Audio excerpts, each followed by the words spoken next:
তো তোমাদের আগেই গোলকে যে সমস্যাগুলো ছিল সেই সমস্যাগুলো সমাধান করিয়ে দিয়েছিলাম। আজকে তোমাদের গোলক সম্পর্কীয় যে এমসিকিউ এবং শর্ট অ্যান্সারিং টাইপের যে কোশ্চেনগুলো আছে সেইগুলির সমস্যার সমাধান করিয়ে দেবো। তোমরা 184 পৃষ্ঠা এবং 185 পৃষ্ঠা এই ধরনের কোশ্চেনগুলো তোমরা দেখতে পাবে। আজকে 184 পৃষ্ঠা খোলো। এক দাগে 15 এর এক দাগে আছে 2r একক দৈর্ঘ্যের ব্যাসার্ধ বিশিষ্ট নিরেট গোলকের আয়তনটা কত হবে সেটা আমাদের বের করতে গেলে 4টে অপশান দেওয়া আছে।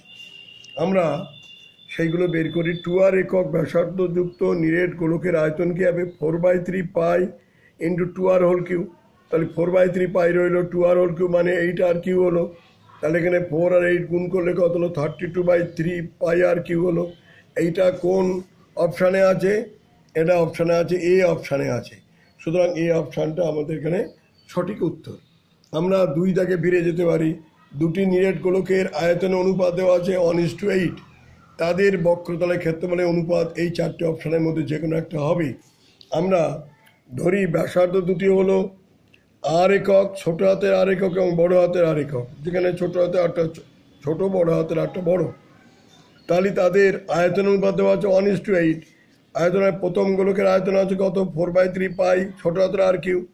আর বড় গোলকটার আয়তন আছে 4/3 পাই ক্যাপিটাল আর কিউ। 4/3 পাই কেটে গেল, তাহলে ছোটো আর কিউ বাই বড় আর কিউ সমান 1/8 হচ্ছে। তাহলে r by capital R whole cube সমান 1/2 হোল কিউ। উভয় দিকে কিউ বাদ দিলে কি আছে? আর বাই আর সমান 1/2। তাহলে অনুপাত কী হলো? 1:2। তাহলে এখানে 1:2 অনুপাত এখানে একমাত্র এ দাগেই আমরা পাচ্ছি। সুতরাং এই দাগটাই হচ্ছে সঠিক উত্তর। আচ্ছা, এরপরে আমাদের এখানে বলেছে যে তাদের বক্রতলের ভুল হচ্ছে, আমাদের শুধু ব্যাসার্ধের অনুপাত বের করতে বলেনি, আমাদের এখানে বলেছে বক্রতলের ক্ষেত্রফলের অনুপাত বের করতে বলেছে। তাহলে বক্রতলের ক্ষেত্রফলের অনুপাত কী হবে? 4 pi r square is to 4 pi capital R square. 4 pi কেটে গেল, তাহলে r square is to capital R square.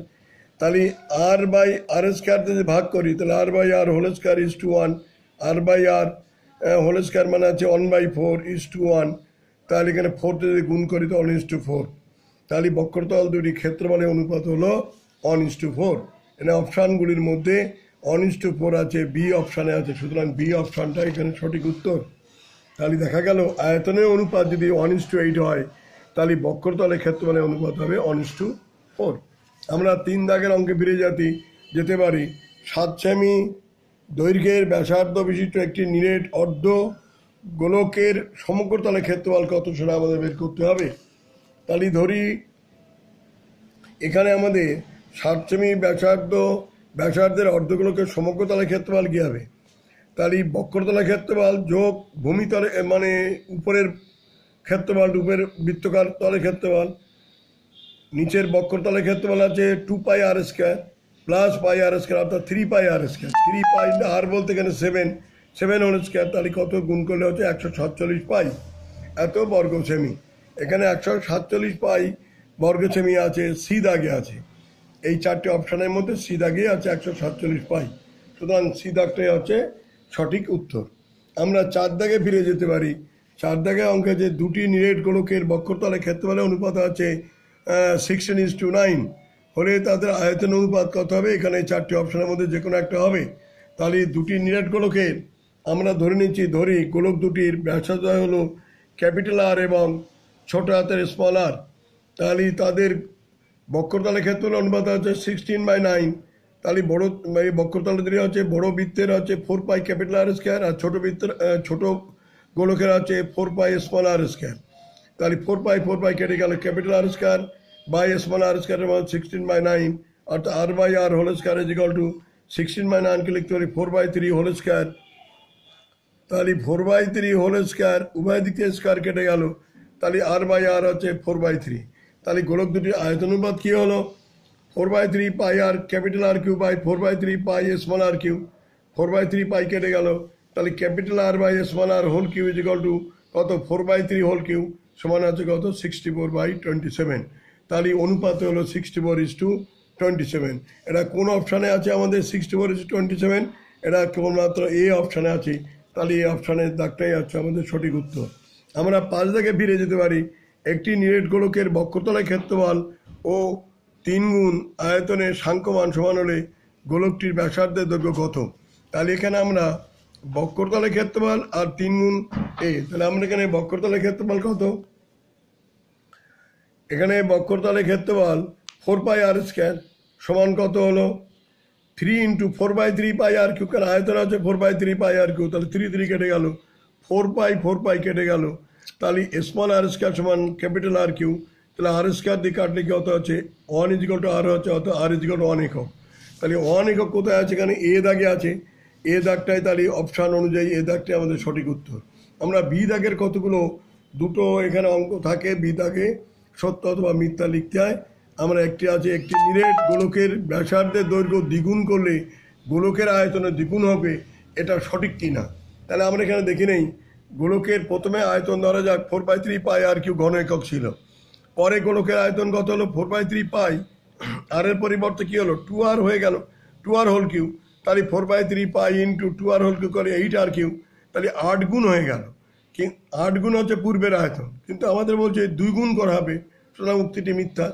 2 নম্বর উক্তিতে দেওয়া আছে দুটি অর্ধগোলকের বক্রতলের ক্ষেত্রফলের অনুপাত দেওয়া আছে 4:9, তাদের ব্যাসার্ধের অনুপাত হবে 2:3। এটা সঠিক কিনা আমরা দেখব। তাহলে এখানে দুটি গোলকের প্রশ্ন অনুসারে 2 পাই আর স্কয়ার, অর্ধগোলক যেহেতু, by 2 pi capital R square, এটা হচ্ছে ছোট, এটা বড়, তাহলে হচ্ছে 4/9।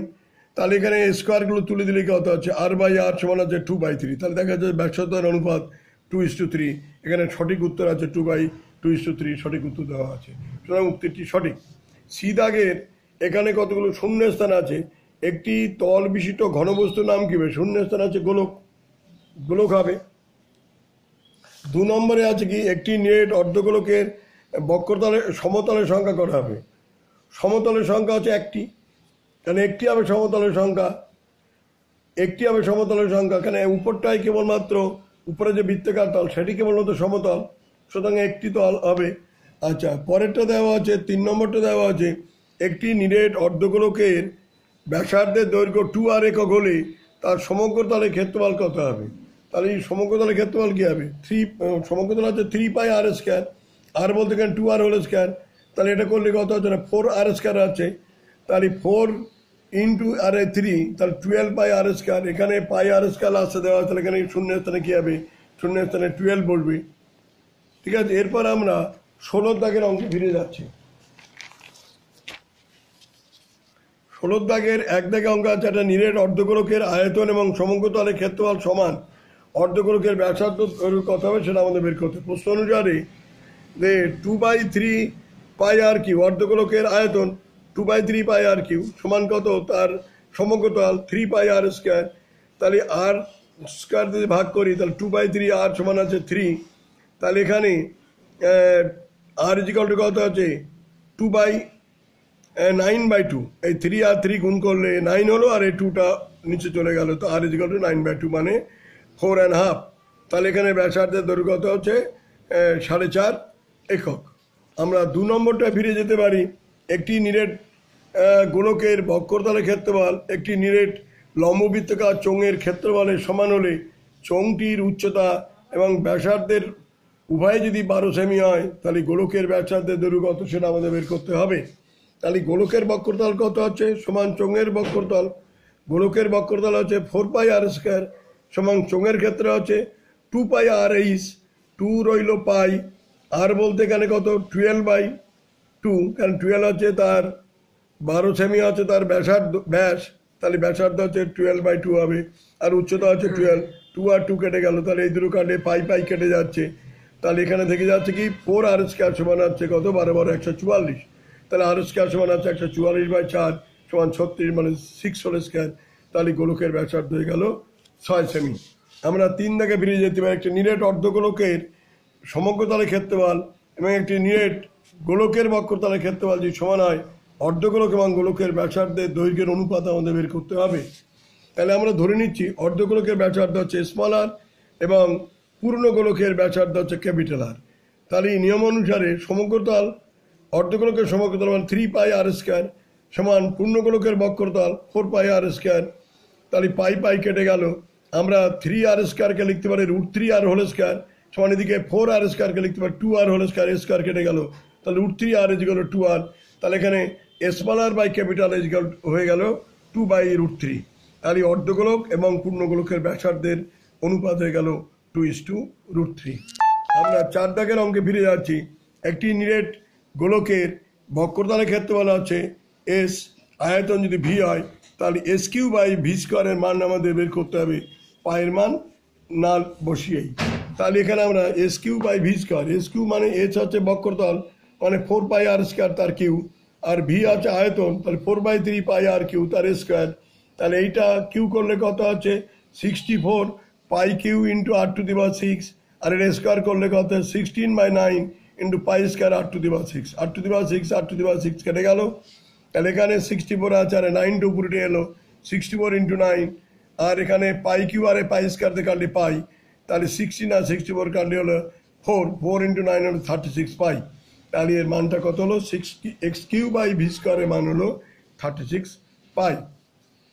শেষ অঙ্ক, একটি গোলকের ব্যাসার্ধের দৈর্ঘ্য যদি 50% বৃদ্ধি করা হয় তাহলে বক্রতলের ক্ষেত্রফল শতকরা কত বৃদ্ধি পাবে সেটা আমাদের বের করতে হবে। ধরে নিচ্ছি প্রাথমিক ব্যাসার্ধ হচ্ছে r একক, তাহলে তার আয়তন কত হবে 4/3πr³। পরে তার ব্যাসার্ধ কত হলো r তো আছে, তার সঙ্গে বৃদ্ধি পেয়েছে তাই প্লাস r × 50% মানে 50/100, 50 আর 100 কাটলে 1/2। তাহলে এখানে কত হলো r + r/2 মানে হচ্ছে 3r/2। তাহলে পরে ব্যাসার্ধ হয়ে গেছে 3r/2। তাহলে পরে আয়তন কত হলো 4/3π × 3r/2 হোল কিউ। তাহলে 4/3π হলো, এটা হোল কিউ করলে কত হচ্ছে r³ × 27/8। তাহলে এখানে 4/3πr³ আছে, তাহলে আয়তনটা এখন হয়ে গেল 27/8। আয়তন বৃদ্ধি পেলে কত 27/8 × 4/3πr³ - 4/3πr³, এটা ছিল পূর্বের আয়তন, বিয়োগ করলে কত আছে 27/8 - 1 × 4/3πr³, এইটা সরল করলে হচ্ছে 19/8 × 4/3πr³। তাহলে আয়তন বৃদ্ধির হার কত হলো, আয়তন বৃদ্ধি বাই পূর্বের আয়তন, আয়তন বৃদ্ধি হচ্ছে কত 19/8 × 4/3πr³ বাই পূর্বের আয়তন 4/3πr³। 4/3πr³ কেটে গেল ইন্টু 100 বসালে পার্সেন্টেজ হবে।